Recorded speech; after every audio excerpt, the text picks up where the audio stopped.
हिमाचल से इस वक्त की बड़ी खबर है। मनाली में बोले हैं सीएम सुखविंदर सिंह सुक्खू, पंचायत चुनावों से पहले होगा मंत्रिमंडल में फेरबदल।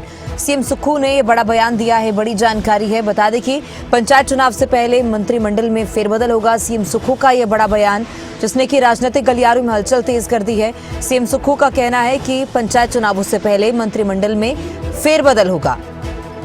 तो मंत्रिमंडल में कौन सा नया चेहरा होगा या किस चेहरे को हटाया जाएगा, अब ये इसको लेकर कई तरह के सवाल खड़े होते हैं। सीएम सुक्खू ने एक बड़ा बयान दिया जिससे कि राजनीतिक गलियारों में फिर से हलचल तेज हो गई है। मंत्रिमंडल में फेरबदल की बात सीएम सुक्खू द्वारा की गई है। पंचायत चुनावों से पहले मंत्रिमंडल में फेरबदल होगा। सीएम सुक्खू ने मनाली में यह बड़ा बयान दिया है।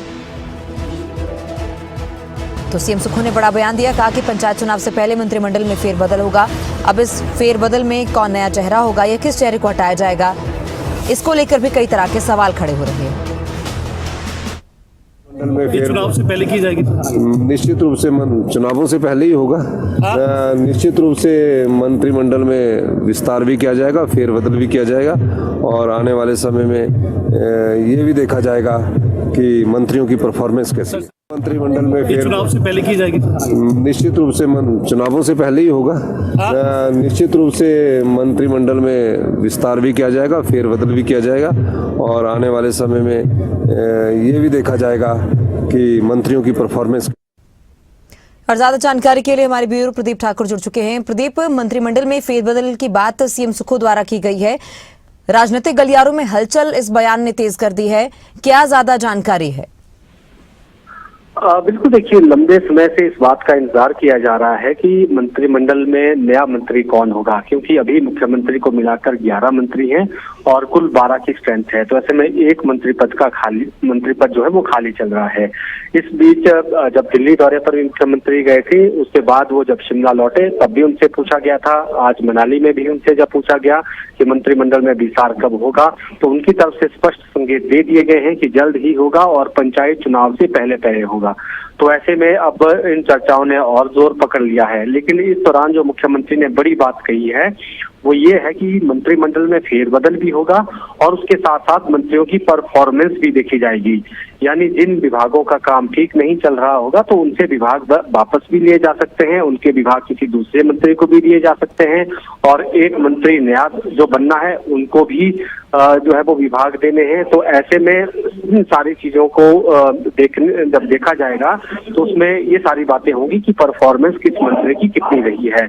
हालांकि चर्चाएं ये भी पहले चली कि मंत्रिमंडल में से किसी एक मंत्री को ड्रॉप भी किया जा सकता है, फिर उनकी जगह अगर ऐसी परिस्थिति बनती है तो फिर 2 नए मंत्री बनेंगे। लेकिन अभी तक जो मौजूदा संख्या बल है हिमाचल में मंत्रियों का वो 12 का है और उसमें अभी एक पद खाली है, तो एक मंत्री बनना तय है।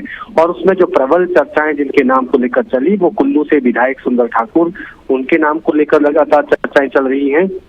और मंडी कुल्लू, क्योंकि इस वक्त अगर बात की जाए तो उसको मंत्रिमंडल में स्थान भी नहीं मिला है, तो उस चीजों को ध्यान में रखते हुए यही चर्चाएं हैं कि जो मंत्रिमंडल विस्तार होना है उसमें सुंदर ठाकुर को जगह मिल सकती है, या फिर चर्चाएं ये भी है कि संजय अवस्थी जो सोलन से ताल्लुक रखते हैं, अर्की विधानसभा क्षेत्र का प्रतिनिधित्व करते हैं, उनको भी मंत्रिमंडल में स्थान मिल सकता है। लेकिन अगर ऐसी परिस्थिति बनती है तो उसके लिए 2 मंत्री पद खाली चाहिए। कांगड़ा से संजय रतन, उनके नाम को लेकर भी चर्चाएं पहले भी चलती रही और अब फिर से चल रही है। आशीष बुटेल है, ये भी नाम चर्चाओं में है। लेकिन जिनका प्रमुख प्रबल दावा अगर हम कहें मंत्रिमंडल में स्थान पाने का तो वो सुंदर ठाकुर का है, जो कुल्लू जिला को प्रतिनिधित्व करते हैं, सीपीएस भी रहे हैं। तो अब देखना ये होगा कि सुंदर ठाकुर मंत्री बनते हैं, संजय अवस्थी मंत्री बनते हैं, या कांगड़ा से संजय रतन है, आशीष बुटेल है, इनको मंत्री बनाया जाता है, या फिर कोई और फैसला किया जाता है। क्योंकि अभी विधानसभा उपाध्यक्ष का पद भी खाली है, वहां भी किसी नेता को एडजस्ट किया जाएगा। और आने वाले समय में राज्यसभा के चुनाव भी हैं, वहां भी हिमाचल से कोई राज्यसभा के लिए सस्या जाएगा।